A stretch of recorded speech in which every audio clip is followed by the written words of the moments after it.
আসসালামু আলাইকুম, কেমন আছেন? আলহামদুলিল্লাহ, আপনিও দোয়ায় ভালো আছি। আজকে হচ্ছে ঈদের ভিতরে এই যে এখন আমি রান্না করতে আছি গরুর মাংস।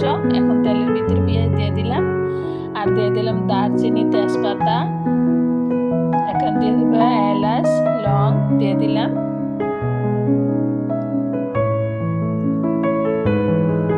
এখন বাদাম বাটা, জয়ফল জুটি, কাঁচা জিরা বাটা। আমি দিয়ে দিলাম, এই যে আমরা দেখছেন পেঁয়াজটা লাল হয়েছে, আর দিয়ে দিলাম আদা রসুন বাটা দিয়ে দিলাম। এখন দিয়ে দিলাম টক দই। আজকে নতুন হাঁড়িতে একদম গরুর মাংসটা বয়েছি। এখন দিয়ে দিব মরিচের গুঁড়া, ঝালটা একটু বেশি লাগে গরুর মাংসের ভিতরে।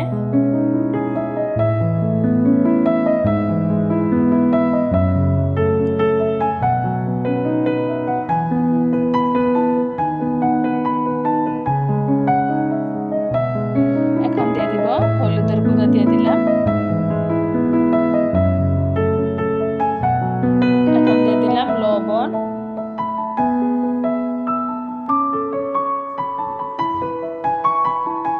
এখন ধনিয়া পাখি দিয়ে দিলাম। একটু পানি দিয়ে দিলাম যেমন মশলাটা পুড়ে না যায়। এখন ভালো করে কষায়া, এই যে উপরে দেখছেন আমার তেলটা বসে আছে। এখন আমি গরুর মাংসটা দিয়ে দিব।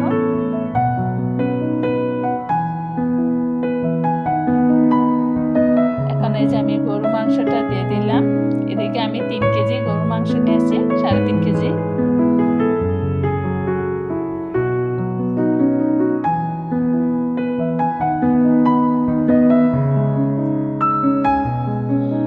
রেসিপিটা দেখবেন আপুরা ভাইয়ারা, চাই যেখান থেকে দেখেন প্লিজ সবাই বেশি বেশি করে সাবস্ক্রাইব করবেন, লাইক দিবেন, শেয়ার করবেন, আর কমেন্ট করে জানাবেন কেমন লাগছে।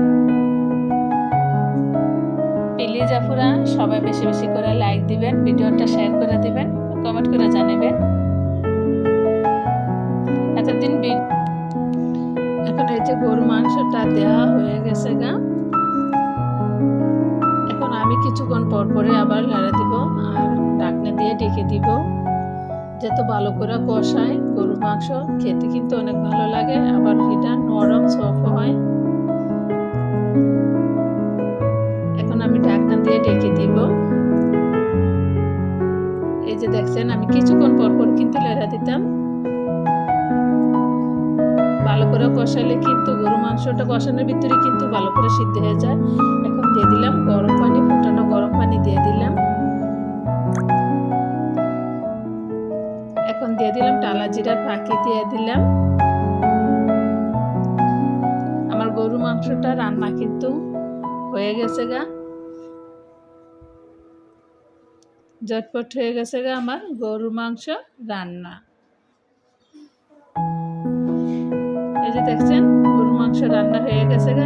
যেখান থেকে দেখেন প্লিজ সবাই বেশি বেশি করে লাইক দিবেন।